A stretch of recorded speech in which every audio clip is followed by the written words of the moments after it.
The pandemic, I believe, has evolved to be a catalyst that fostered positive changes. Despite the challenges it brought, we continue to embrace the changes that heralded and ushered in transformations in our modus operandi. Yet to live and thrive in the new normal means to adapt constantly, exercise flexibility, foster innovation, and manage resilience. The Western Mindanao State University, in its desire to be a smart and premier university, shall continue to rise to the challenges of the new normal, fulfilling its vision of providing excellent and relevant higher education. On academics, Western Mindanao State University, in keeping with its mandate of providing the highest quality of education, commits itself to the continual improvement in the delivery of quality instruction. This can be reflected in the outcomes of licensure examinations of the different flagship programs of the university. Following the resumption of the conduct of licensure examinations last 2021, we are pleased to report an above national passing rate attained for civil engineering, electrical engineering, and nursing licensure exam takers. Although it is unfortunate that the results of the electronics engineering and criminology licensure exam did not reach the national passing rate, this result, however, will serve as a challenge to further improve the licensure examination's performance through intensified instruction and concept coaching as well as faculty and student development. As part of the learning continuity plan of the university as it transitions from online learning to limited face-to-face classes, an institutional health policy manual was crafted to provide the guidelines, policies, and protocols for its conduct. This was made in accordance with the CHED-DOH Joint Memorandum Circular number 2021-004, Guidelines on the Implementation of Limited Face-to-Face Classes for all programs in HEIs in areas under alert level systems for COVID-19 response. With this manual in place, this university, through the Office of the Vice President for Academic Affairs, applied for a safety seal certification to the Commission on Higher Education last June 16, 2022, and currently awaiting this certification. This administration has ascertained that all colleges and offices on campus are ready and are in compliance with the minimum public health requirements set by the government in the prevention and control of the spread of COVID-19 infection on the campus during the face-to-face classes. Last June 28 to July 1, WIMSU participated in the SUC Fair 2022 hosted by the Commission on Higher Education and the Philippine Association of State Universities and Colleges, where this university was designated as the focal SUC for Region 9. This activity was participated in by the different SUCs in support of CHED's goal in promoting innovation, entrepreneurship, and culture and arts for national development and global competitiveness. In the said activity, WIMSU, represented by Mr. Aaron Troy Esali, a BS Architecture student, bagged second place. The university also actively participated in the booth contest and fashion show.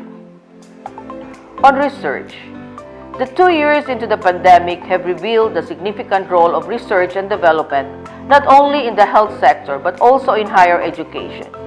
Given the scale of the challenge, it is with much pride that we report and highlight the achievements on the research and development of the Western Mindanao State University. Through the strong leadership of Dr. Teresita Narvaez, Vice President for Research, Extension Services, and External Linkages, and the different faculty researchers, WIMSU was able to implement 21 projects from January to June 2022. Out of the 21 projects implemented, 8 are ongoing institutional researches, 11 are outsourced researches, and 2 are newly implemented research projects. 38% are institutionally funded, while the 62% of the projects are externally funded by the DOST PCARD, DOST 9, DOST PCHRD, DOST PSHERD, CHED BARM, and DA BARM. Research competencies and research performance can be gleaned from the number of completed research presentations, publications, and citations. As of June 2022, WIMSU faculty researchers authors had accumulated a total of 241 citations and had published 5 papers in Scopus Index journals. These are the research findings of about 45 faculty members who are actively engaged in research-based projects. Furthermore, the university is pleased to report of the intellectual property registrations made, 2 trademarks and 21 copyrights applied for intellectual property registrations, and as of June 2022, 9 copyrights were granted by the Intellectual Property Office Philippines and awaiting copyrights registrations of others. On extension. Extension is an integral mandate and a social responsibility of the university.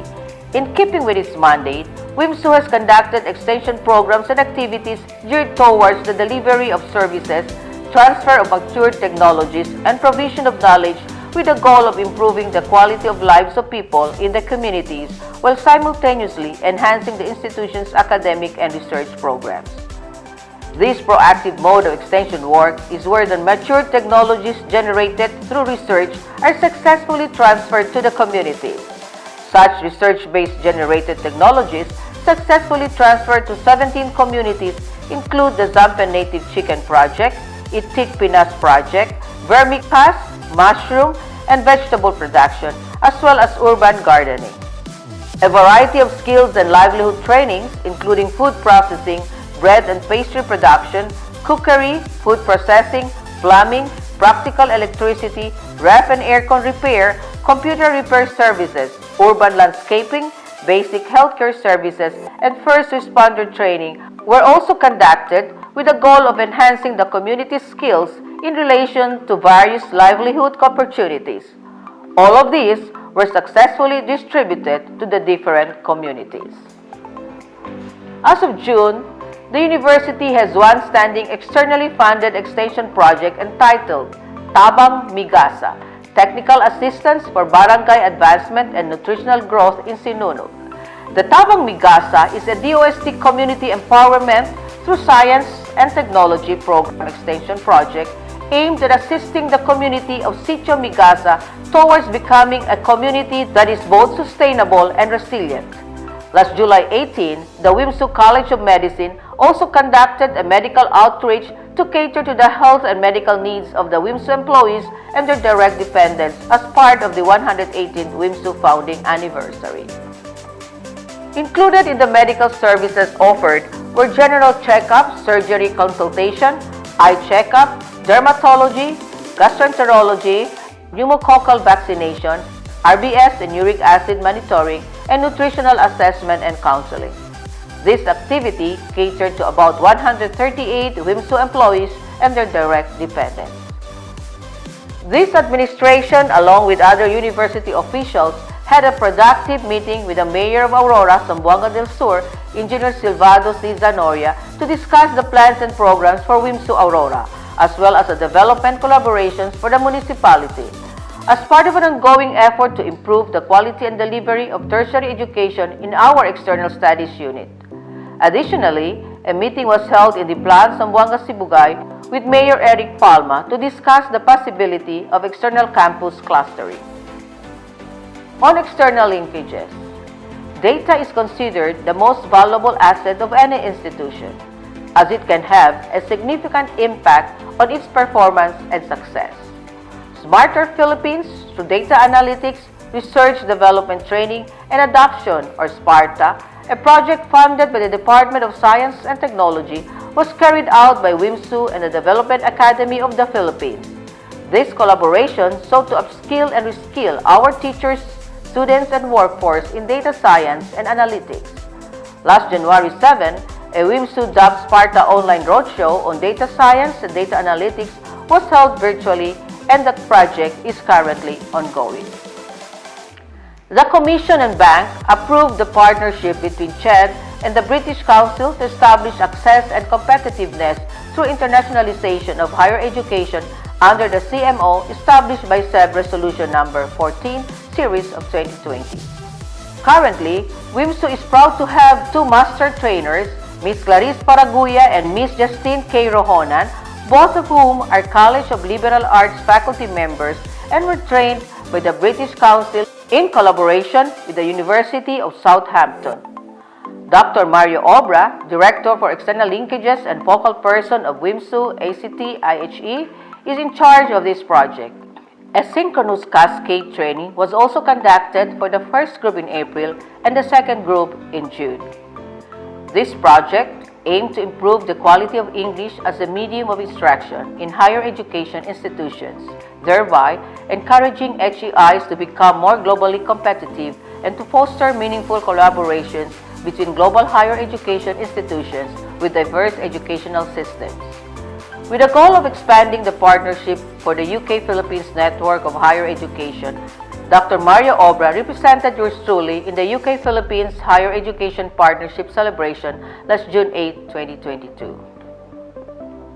Currently, we have 4 ongoing projects under the External Linkages and International Relations Office, namely, the establishment of Innovation Laboratory for Global Education and Digital Citizenship, or your ILAB, at Western Mindanao State University main campus in Zamboanga City.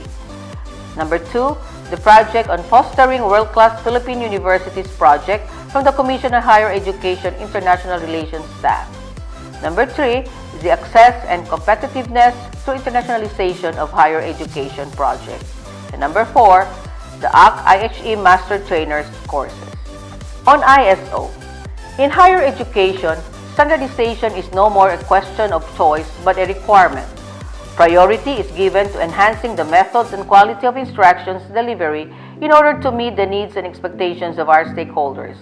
And so, I am pleased to announce that WIMSU successfully hurdled the recently concluded ISO 9001-2015 First Surveillance Remote Audit conducted by the Certification International Philippines last July 14 to 15, 2022 via GoToMeeting platform.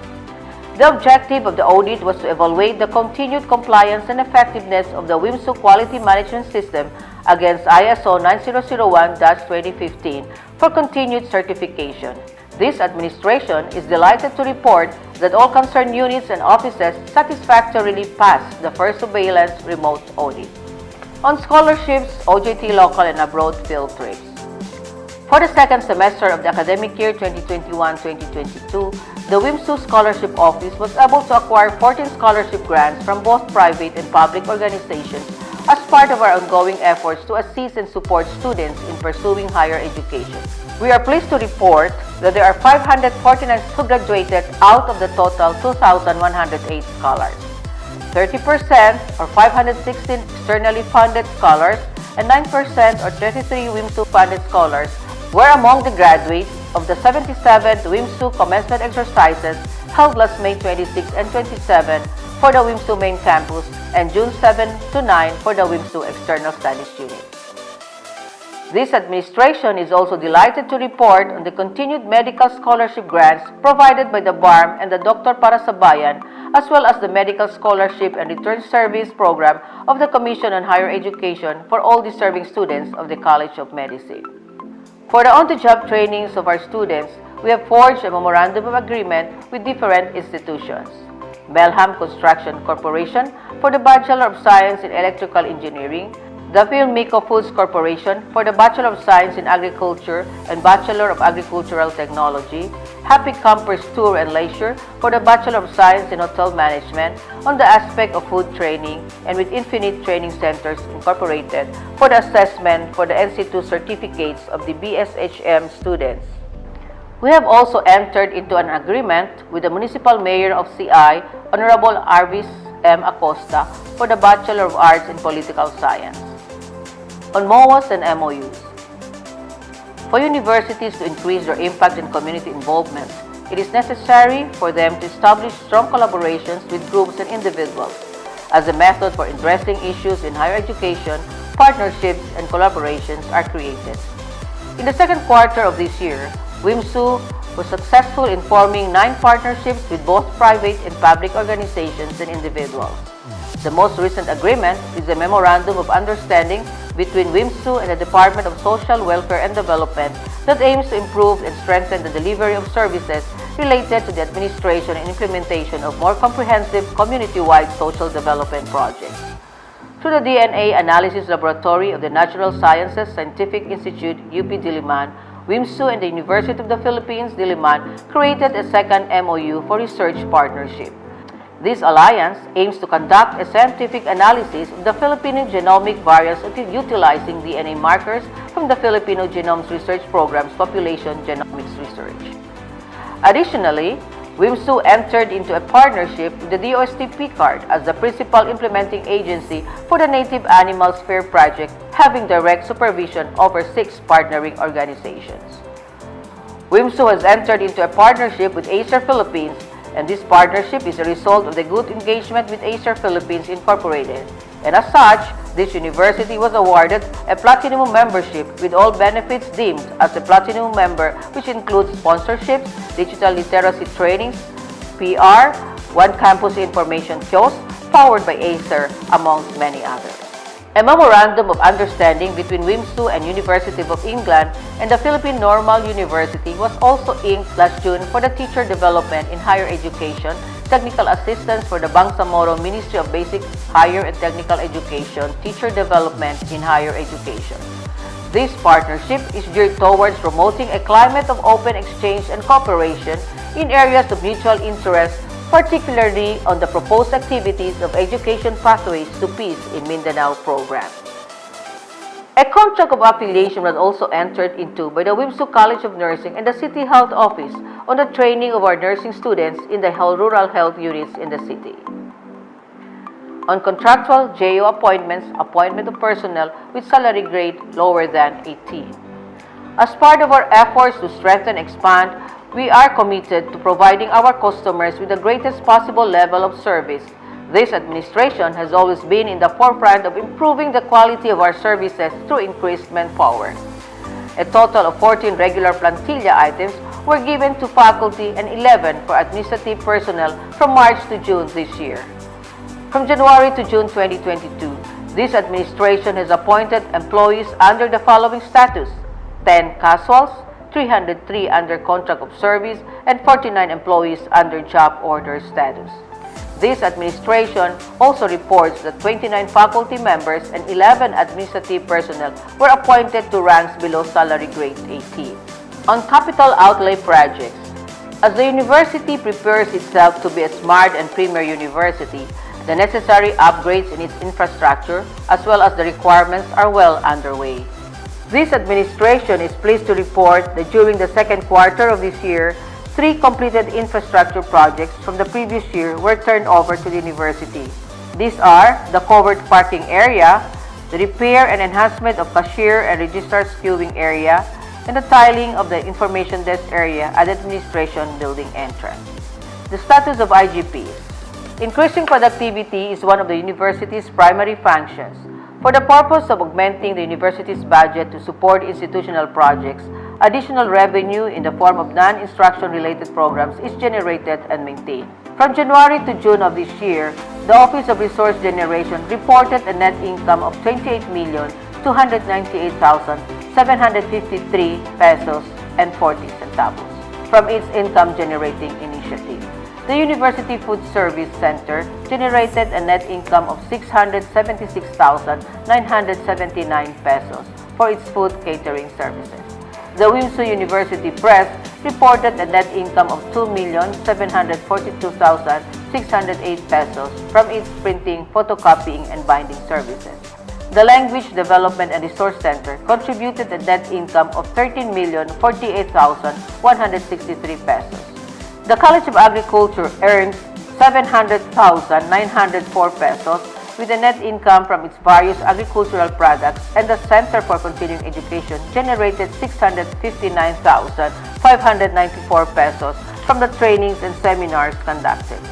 The Garment Shop was able to generate a net income of 9,087,702 pesos from the production and rentals of academic gowns, school uniforms, and other related products. Conduct of seminars, workshops, commencement, and other routine matters. In its ongoing pursuit of excellence in service delivery, the Center for Continuing Education has been at forefront in facilitating enrichment programs, seminar workshops, and capacity development for WIMSU employees, students, and other stakeholders. A total of 14 seminar workshops were conducted from March to June 2022, and out of these 14, 7 seminar workshops were conducted for the WIMSU faculty, staff, and administrative personnel. 4 for the students and 3 capacity building seminar workshops were conducted for the Labuan General Hospital personnel, and these activities were to be done to address the needs of the WIMSU employees, students, and stakeholders with regard to mental health, wellness, data protection, and security, and art appreciation. These were conducted via online platforms. In accordance with the government-mandated minimum public health standards for the prevention and control of the spread of COVID-19 infection, the hybrid commencement exercises were held in a limited capacity on May 26 and 27 for the WIMSU main campus and June 7 and 9 for the WIMSU external studies campuses. A total of 4,173 students graduated from different courses. Latin honors were also awarded, 3 for summa cum laude, 38 magna cum laude, and 358 cum laude upon graduation. As we continue to strive for excellence, this administration and the whole Western Mindanao State University community are immensely appreciative of the countless opportunities that this venerable body has provided us. For your trust, confidence, and unflinching support in all of the university's endeavors, I say, muchísimas gracias y mi saludo y amor para todos.